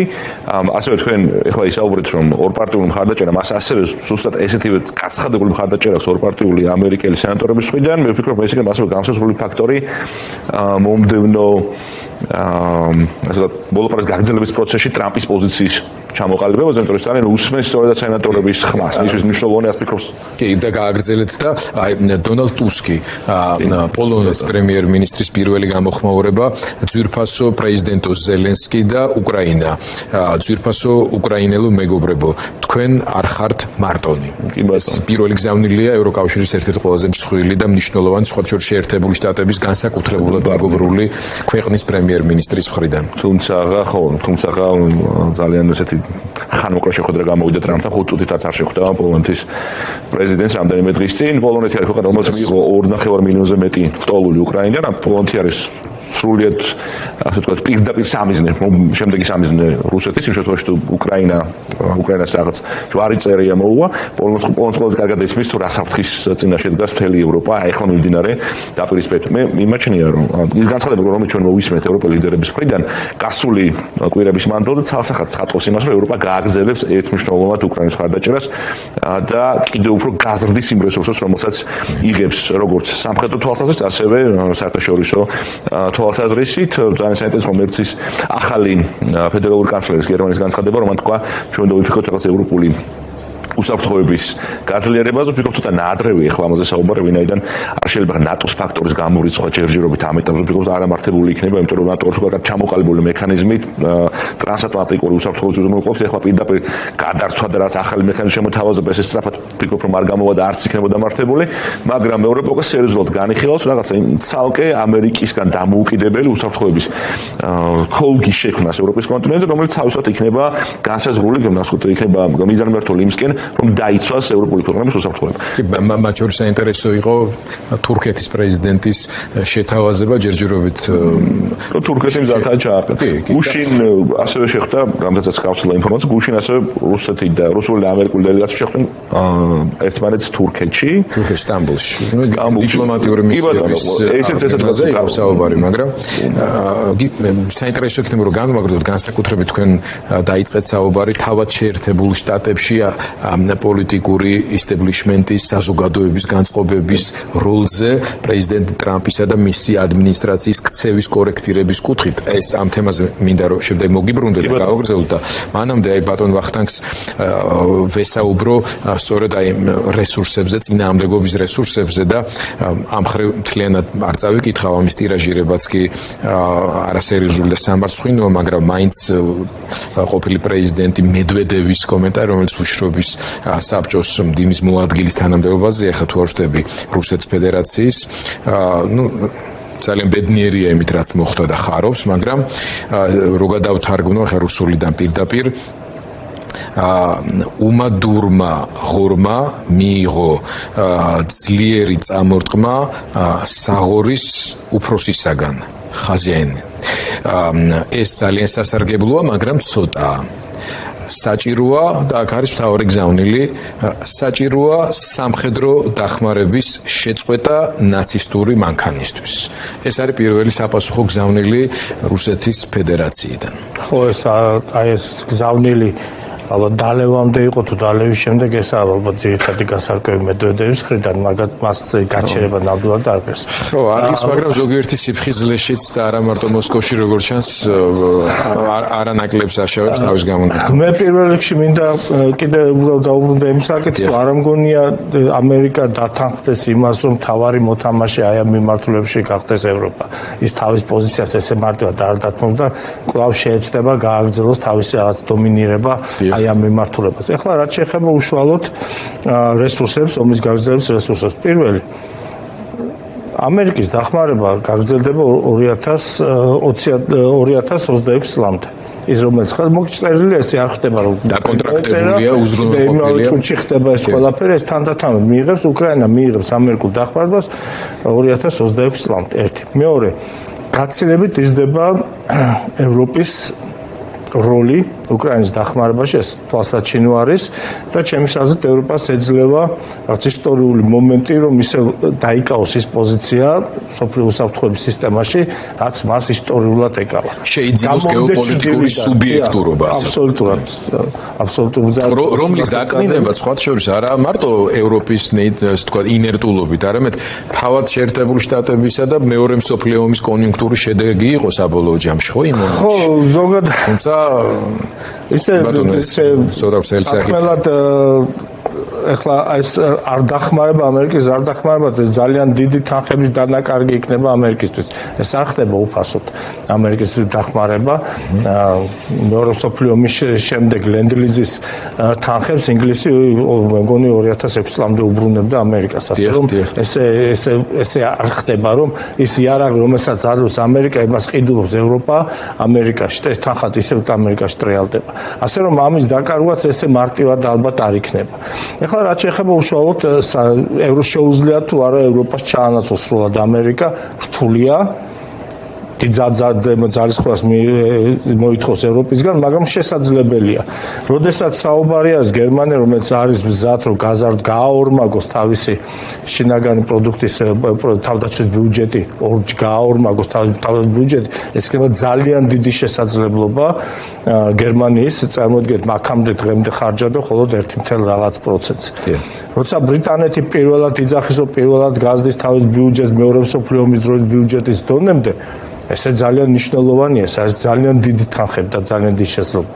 იგივე საფრანგეთი საერთოდ გამოდის და იძახის, რომ მზად არის გერმანიაში განათავსოს თავისი ბომბდამშენები ბირთვული ქობინებიანი იარაღით. იგივეს მოუწევს ბრიტანეთს. ხა ბრიტანეთს არ ყავს თვითმფრინავები, წყალქვეშა ნავებზე ეს ბირთვული იარაღი განთავსებული, მაგრამ ყოველ შემთხვევაში ესეთი მიმართულებაც არის, მიმართებაც არის. ევროპას შეუძლია თავისი ხო სკანდინავიის ქვეყნები ძალიან ეხმარებიან უკრაინას და დღეს უკრაინა უკვე თითქმის 30%-ზე მეტ თვითონ აწარმოებს ამ შეიარაღებას თავის ტერიტორიაზე, რადგანაც მისი სამხედრო ინდუსტრიის გამართვაში დიდ თანხებს დებს სკანდინავიის ქვეყნები. ესეც გასათვალისწინებელია. და მესამე და თავარი უპირველეს ყოვლისა ეს არის რესურსი ადამიანური წინააღმდეგობის გაწევის ნების რესურსი, რაც უკრაინელებს გააჩნიათ. დიახ, უკრაინას უჭერს ჯერჯერობით უკრაინა იწვევს 25 წლიდან ზევით სამხედრო სამსახურში. დაუშვა ზელენსკიმ ის რომ შეიძლება 18 წლიდან ახალგაზრდას კონტრაქტის დადების უფლება ჰქონდეს. ნამდვილად არ უნდა უკრაინას სამობილიზების გამოცხადება და ასე შემდეგ, ვინაიდან რა თქმა უნდა სოციალურ პრობლემებთან იქნება დაკავშირებული, სადღაც 10 მილიონამდე თუ 8 მილიონამდე მოსახლე გასული არის ახლა უკრაინიდან, უჭირს უკრაინას, მაგრამ მას გააჩნია ნებაც და ევროპის დახმარებით შესაძლებლობაც გაუწიოს წინააღმდეგობა რუსეთს და არ მისცეს რუსეთს აი წარმატების საშუალება. ის რომ დღეს რუსეთი თითქმის ყოველ 100 კვადრატულ მეტრზე ერთ ჯარისკაცს კარგავს, ეს უკვე დიდი დანაკარგები. მიუხედავად იმისა, რომ ყველასთვის ცნობილია დაბალი სენსიტიურობა დანაკარგის მიმართ რუსეთის მხრიდან, მაგრამ მაინც არის ადამიანური რესურსი შეიძლება რუსებისთვის არის ნაკლებ პრობლემატური, მაგრამ ვინ არის ჯარში? დაღესტნელი, ჩეჩენი, ადიღელი, ბურიატი, იქ მცირე ეროვნებებში ეს დანაკარგები აისახება. იქ უფრო მტკივნეულად განიცდიან, ეს ხო არ არის მარტო რუსების მიერ წარმოებული ომი. ეს ნამდვილად იქნება ამას გამოხმაურება მოყვება. შესაბამისად არც ის ტემპები აქვს რუსეთს, რომ მოლაპარაკების მაგიდასთან დასხდნენ რაც გამარჯვებულის მხრიდან. კურსკი დაკარგეს. შეგნით როგორ გაყიდიან იმ გამარჯვებას, როცა თავის ტერიტორია აღარ აქვს, დაკარგული აქვს ტერიტორია. ერთად მაქსიმუმი რაც მათ შეუძლიათ დღესდღეობით გააკეთონ, რაღაც დონბასის ბოლომდე დონბასის ადმინისტრაციულ საზღვამდეც კი ვერ გადიან ჯერჯერობით. ეხლა იწყება დაახლოებით ერთ თვეში ისევ დაიწყება დათბობა, ისევ დაიწყება გაუვალობა, ისევ შეჩერდება აი ეს აქტიურობა. მიუხედავად ისა, რა თქმა უნდა, ჩრდილო კორეის დახმარებით და ირანის დახმარებაც უკვე საკითხის ქვეშ არის, ვინაიდან სირიაში წარუმატებლობის შემდეგ ირანს თავისი პრობლემები აქვს უკვე ისრაელთან დაკავშირებით და თავისი რესურსები ჭირდება. აი ჩრდილო კორეა, რა თქმა უნდა, ჩრდილო კორეას უკვე 3000-მდე მე მგონი ჯარისკაცი გადაიყვანეს ისრაელ რუსეთში. რა თქმა უნდა, მიიღებს იქიდან საბჭოთა ტიპის შეიარაღებას, მაგრამ ვიმეორებ, რუსეთსაც უჭირს ამ შემთხვევაში. არ არის რუსეთის წარმატებები, რომელიც მას მუშტის დარტყმის უფლებას მისცემს მოლაპარაკების მაგიდაზე. მადლობა ბატონ ვახტანგ და ბატონ გიგი, რა თქმა უნდა, თავად ამერიკაში ამ ტიპის მიდგომების გავლენაზე თქვენი აზრი საინტერესო იქნება, მაგრამ მანამდე ვთქვათ, რა გავლენას მოახდენს ის, რაც დღეს ვიხილეთ ევროპელ ლიდერებზე. ტუსკზე არ მაქვს ლაპარაკი, მაგრამ უკვე თავის პოზიცია გამოხატა. თუმცა ჩვენ ხედავდით, როგორ ფრთხილად გარკვეული ლოიალობის დემონსტრირებით, მაგრამ ტრამპის ხასიათის სპეციფიკის გათვალისწინებით, მაგრამ ამავე დროს ძალიან მყარი, მკვეთრი, თანმიმდევრული, პრინციპული პოზიციები გამოაჩინეს საფრანგეთისა და ბრიტანეთის ლიდერებმა. აი ესეთი მწვავე დაპირისპირება და შემდეგ უკვე დემონსტრაციული უკმაყოფილება ზელენსკის მიმართ, არც გამოაცილა პრესკონფერენციაც ჩაიშალა, აღარც ხელშეკრულებას მოეწერა ხელი და ასე შემდეგ. რა გავლენას მოახდენს ევროკავშირსა და ევროპას? ვფიქრობ, რომ ალბათ ასევე იქნება თავიდან ემოციური განცხადებები, მაგრამ ევროპაში ევროპელებს ძალიან კარგად ისმის, რომ მოლაპარაკებებში მთავარი არის ლაპარაკის გაგრძელება. მოლაპარაკებს აუცილებელია პროცესის შენარჩუნება, ხო? ნებისმიერი პროცესი უნდა გაგრძელდეს იმისათვის, რომ საბოლოო ჯამში მივიღოთ ჩვენ რაღაც ურთიერთხელსაყრელ, ურთიერთმისაღები. შედეგი, ამიტომ იქნება ხვალ რამდენ მომდევნო დღეებში იქნება ძალიან ემოციური ფონი მაღალი. მე ვფიქრობ, რომ იქნება ასევე ესეთი განცხადებები, ემოციური ფონის მქონე განცხადებები, რომელიც იყო სულად წარმოუდგენელი შეხვედრა, ეს ამის აუცილებლად არასებდა ყოფილიყო ეს ღია ფორმატით და თუ ესეთი რაღაც იყო მოსალმელი აუცილებელი იყო, რომ დახურულ ფორმატში ყოფილიყო ჯერ და მე რაღაც საზოგადოებას რაღაცა უფრო სხვა კუთხით ენახა, თუ რა შედახავდნენ მხარები, მაგრამ მე მგონია, რომ ევროპელები მხარს დაუჭერენ, მიუხედავად ყველაფერისა, ევროპელები მხარს დაუჭერენ, რომ გაგრძელდეს დიალოგი მხარეებს შორის და ამერიკა არ იქნას იყოს გამორიცხული ამ პროცესიდან, მაგრამ პარალელურად ყველანი ძალიან კარგად ხვდებიან, რომ აუცილებელი იქნება უკვე რაღაც კონსოლიდირებული ევროპული პოზიციის ჩამოყალიბება და ამაზე უკვე მიდის დიდი ხანია საუბარი. ევროპელები უკვე კარგად ხვდებიან, რომ დიდი ხანი ვეღარ იქნებათ ამ ადმინისტრაციის იმედი, ამერიკის ამ ადმინისტრაციის იმედი მათ ვერ იქნება და მომავალშიც ალბათ უკეთესი იქნება მათთვისაც რომ რაღაც უფრო მეტი ავტონომია გამოიჩინონ უსაფრთხოების. ეს ევროპის პოზიციები უკვე ჩანს კიდეც და ნაბიჯებსაც აქეთ გავავენ, მათ შორის თავიანთი სამხედრო სტრატეგიული რესურსის გაძლიერებისთვისაც ბატონი ვახტანგი ამაზე კარგად საუბრობდა, თუმცა იქ მთელი რიგი სირთულეებია, რაც გულისხმობს იმას, რომ ერთ დღეში ეს არ მოხდება, მთავარია პოლიტიკის ფორმირება მოხდეს, მათ შორის იგივე გერმანიაზე ბატონმა ვახტანგმა რა თქმა უნდა გაცილებით მეტი რამის თქმა შეუძლია თავად გერმანელების სამხედრო ცოდნისა, სამხედრო ინდუსტრიის შესაძლებლობებზე თვის მთელი ძალის ხმევით ამოქმედა და რამდენი რამის მოტანა შეუძლია წარსულში ცუდი გაგების გამოცდილებისა და თანამედროვე ტექნოლოგიებში მათი საკმაოდ მაღალი კლასის სულათილისტების ფრაზით აქამდე თავს იკავდა მერკელის პირველი თავარი განცხადება იყო ჩვენ იმიტომ გვაქვს როცა მოუწოდებ და ნატო რო გაზარდეთ ჩვენ იმიტომ არ ვზდით ჩვენ ბიუჯეტს რომ მე არ იყოს საუბარი გერმანიის მილიტარიზაციაზე ეს იყო შემოთავაზებული ამას გულისხმობ მეორე მსოფლიო ომის კონიუნქტურაზე და ასე შემდეგ მაგრამ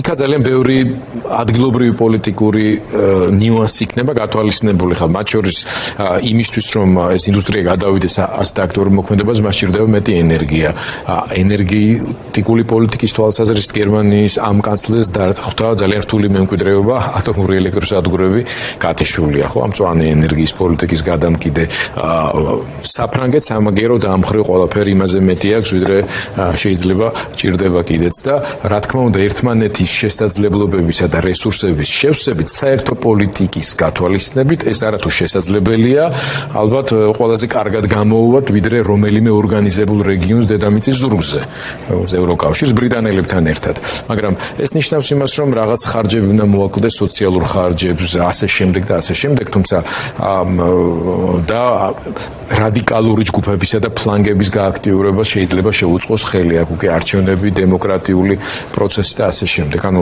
ძალიან სერიოზული და რთული პროცესების წინაშე ვდგავართ ყველანი მაგრამ დემოკრატია ამ თვალსაზრისით კარგად მუშაობს როდესაც საზოგადოებრივი განწყობა კორექტირებას ახდენს თუნდაც მოქმედი ადმინისტრაციის პირობებში შეერთებულ შტატებში ასეთი შესაძლებლობა გარდა სოციოლოგიური კვლევებისა იქნება არჩევნები რომელიც წელიწადნახევარში 2 წელიწადში უნდა გაიმართოს შემავსებელი კონგრესის რაც ითვლება ხოლმე ადმინისტრაციის მიერ არჩეული კურსის შეფასების ყველაზე მნიშვნელოვან ნიშნულად იქამდე მისვლა კი არის საჭირო მაგრამ იმ კონკრეტულ მომენტზეც რო არ ვილაპარაკოთ გასაგებია რომ დემოკრატები ძალიან მკაცრად გააკრიტიკებენ იმას როგორც მოიხსნა რესპუბლიკური ისტაბლიშმენტი რესპუბლიკური გაგების მქონე მათ შორის ამერიკელი რომელიც ამას ყველაფერს ხედავს მაგა ამომრჩევლის მიღმას და მაგა ამომრჩეველშიც რა ხასიათზე დადგებოდა იმის ნახვით რაც იხილეს თუ მაგათთვის იყო დადგმული ეს ყველაფერი მე ვფიქრობ რომ ტრამპის ადმინისტრაცია მუშაობს რასაკვირველია თავიანთ ამომრჩევლებზე ისინი ცდილობენ რომ თავით ისიძლიერე თავიანთი ასე ვთქვათ მყარი პოზიცია დაანახოს საკუთარ ამომრჩეველს კიდევ ერთხელ მაგრამ ეხლა ეს რამდენად სწორედ სწორ სურათს მოგცემს ჩემთვის რთულად წარმოსადეგია იმიტომ რომ აქ არ გამოჩნდა ისტორიულ მეგობრებთან ყველასთან კონფლიქტია ეხლა ბრიტანელები და ფრანგები და გერმანელები მარტო იმიტომ რომ არ აგინებენ რომ პოლიტიკურად და დიპლომატიურ კორექტულობას არ გადადიან ეგ არ ნიშნავს განწყობებს ვერ ხედავდეთ ხო ტრადიციული მოკავშირეების სხვა რეგიონშიც ამ ხრივ რბილად რო თქვა ძალიან დაძაბულად გრძნობენ თავს მაშინ როდესაც შეერთებული შტატების ასე ვთქვათ ყველაზე ტრადიციული მოწინააღმდეგე ხო ტრადიციული რასაც ქვია ბოლო ათწლეულების განმავლობაში საბჭოთა კავშირის მემკვიდრე რუსეთი იგივე ამბიციებით უცბად იქცა ასე ვთქვათ ხელშეუვალ მოვლენად რომელსაც ყველაფერი თითქოს უნდა გაავიდეს დიახ, უნდა დავაკვირდეთ, რომ ნახოთ, ხო ჩვენ მოგუსმენია, ვიცით მათი პოზიცია, ისინი ნებისმიერ, თქო, ნაბიჯს ამართლებენ ტრამპის ადმინისტრაციის და ცდილობენ რაღაცა დიდ სურათში დაინახონ ეს ყველაფერი, თუმცა თუ დავაკვირდებით, ნამდვილად ჩანს, რომ აქ არანაირი წინასწარ განსაზღვრული დღის წესრიგი და გეგმა არ არსებობს რეალურად, ხო ეს მოლაპარაკება, რომელიც გაიმართა რუსეთთან პირველი იყო ნამდვილად ნაკლებად სერიოზული, ესე ვიტყოდი, დიპლომატიურად, მაგრამ ეხლა ეს ყველაფერი ცხადავს იმას, რომ ტრამპი ასევე ახდენს თავისი პოზიციის კორექტირებას, სწორედ იმ განწყობებზე დაყრდნობით, რაც არის საზოგადოებაში, ისინი მე ვფიქრობ, რომ წოდი ამის გამოძახილი იყო მის მიერ სიტყვების უარყოფა, ორი დღის წინათ სიტყვების უარყოფა, ზელენსკის სცენასკენ შეურაცხყოფელი განცხადებების უარყოფა და დაინახა თუ რამდენად ნეგატიურად შეხვდა ამას ამერიკული საზოგადოება, მათ შორის მათი ამორჩეველი და ის ადამიანები, ვისაც სჯერათ, რომ ტრამპი იქნება რეალურად რაღაცა მშვიდობის ყოფილი ამ პროცესში, რეალურად შეძლებს წარმატების მიღწევას. ამიტომ კორექტირება რეალურად ხდება, მათ მიერ ეს არის მათთვის ყველაზე მნიშვნელოვანი, რომ წარმოჩდნენ როგორც წარმატებული, უფრო წარმატებული ვიდრე ბაიდენის ადმინისტრაცია, სწორი იყო რეჟიმება ყველაფერში წინა ადმინისტრაციას ცდილობს დაბრუნებას. ჩვენ ერთი მომენტი გამოგჩა ზელენსკისთან მას ჰქონდა პირადული მომენტი, წინა ადმინისტრაციამ ჰქონდა რომ ჰანტერ ბაიდენის ისტორიებზე. კი ბატონო, ანუ ეს ჰქონდა, მაშინ მე მიიღო ზელენსკისგან ის ინფორმაცია, ანუ ის თანხმობა იმაზე, ძველი წენები აქვს, რაც პირადული მომენტი ნამდვილად არის, რაც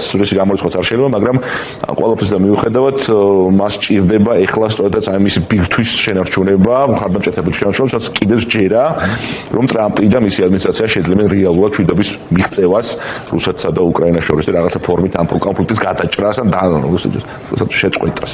გამოხმაურებები მატულობს, ასე ვთქვათ, ესპანეთის პრეზიდენტმა, პრემიერ-მინისტრმა სამენაზე გამოაქვეყნა, ასე ვთქვათ, თავისი განწყობა, ესპანურად, უკრაინულად და ინგლისურად. ამ შემთხვევაში ინგლისურს, რასაც ვხედავთ, უფრო გავარკვევ, უკრაინა, ესპანეთი დგას შენს გვერდით.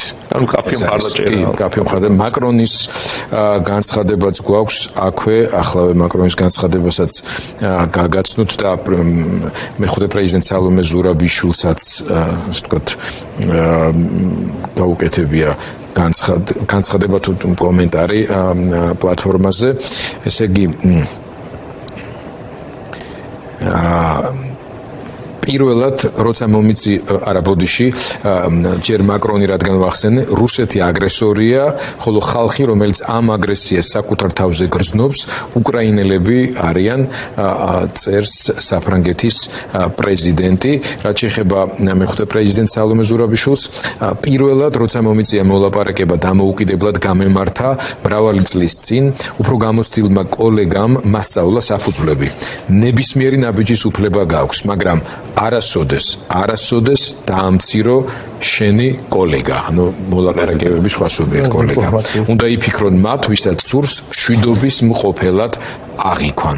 წერს სალომე ზურაბიშვილი ტრამპის ზელენსკის შეხვედრასთან დაკავშირებით და ბატონო რაღაც შემაჯამებელი კომენტარების საშუალება მინდა რომ მოგცეთ და ცხადია ეს ყველაფერი გვაღიელვებს დამოუკიდებლად უკრაინელი ხალხის ბედის გათვალისწინებითაც და ჩვენი საქართველოს მომავლის გათვალისწინებითაც ეს უზარმაზარი კრიზისი რომელსაც ფესვები ძალიან ღრმად აქვს ტრამპის დროს ნამდვილად არ დაწყებულა, მაგრამ ახლა იმ მასშტაბის ქაოსის განცდა არის სამყაროში, რომ აი როგორ დაალაგდება ეს ყველაფერი და რა ფასის გადახდა მოუწევთ ცალკეულ სახელმწიფოებს, რთულია ამის თქმა, მაგრამ საქართველოს დამატებით კიდევ ბევრი სხვა პრობლემა აქვს, რა არის საქართველოს უპირველესი ამოცანა აი ამ турბულენტურ ეპოქაში. მათ შორის უკრაინის მხარდაჭერის და ამერიკის შეერთებულ შტატებთან ამავე დროს პარტნიორი ურთიერთობის აღდგენის და განვითარების კუთხით. სამ გადავდოთ უშუალოდ თქვენ კითხვაზე ძალიან ნიუანსი მინდა ასევე გავახსენო მაყურებელსაც თურქეთში შეხვედრაზე ამერიკული და რუსული კოლეგების წარმომადგენლების სწორედ რუსების დელეგაციაც არ გამოსულა ჟურნალისტებთან დახურ მანქანებით გაიყვანეს ისე რომ არავითარი რეაქცია არ ყოფილა ეთქობა არც იქ იყო ადვილი საუბარი და ესე წარმატებული საუბარი რუსეთის თქვენ კითხვას ბატონო ხტო მაშინ ისიც დავაზუსტოთ რომ ტრამპმა საუდის არაბეთში შეხვედრის შემდეგ თქვა რომ შემდეგი შეხვედრა ასეთი იგივე შემადგენლობით უნდა შემდგარიყო 3 დღეში რუსეთის საგარეო საქმეთა სამინისტრომ უარყო და ფაქტია რომ გავიდა ამდენი ხანი და იმ დონეზე პოლიტიკურ დონეზე შეხვედრა უბრალოდ აღარც გამართულა.